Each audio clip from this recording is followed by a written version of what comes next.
Yan. Ito nga pala, yung replay. Wow. Maganda-ganda yan, malaki-laki. Oo. Sigurado pa hindi na ito mapuputol. Ay. Ayos. Kumukuha rin pala sila. Ay, lambot pa. Lambot pa yan, malaki nga eh. Ganda pa ganyan. Lambot pa naman ito eh. Lambot pa yan. Kumukuha rin. Yun ang galing. Ano natin kasi medyo malano rin ito eh. Mabalahibo ba? Makatiyan pag naano sa ano mo, balat mo. Yan. Ganito ang gawain ng mga Pinoy. Ganyan na mga taktika. Ano ba? Kung mayroon sa ibang bansa, mayroon rin dito. Mas magaling pa dito kaysa sa ibang bansa. Oh.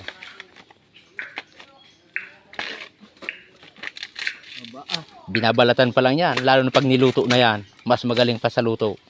Kilo. Ano papa mo?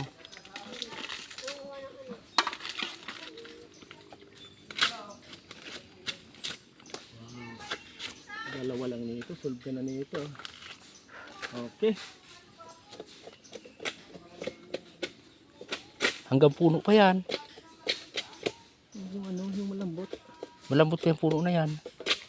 Oh. Sila nga, ganito talaga kinukuha eh. Lambot pa oh. Malambot pa yan. Hanggang puno malambot yan. Ang matigas na niya yung buko. Hindi pa pinuputol, binabalatan ano. Naku, mauulit na sabi mo. Ha? Ulit yung karga mo galing Bicol.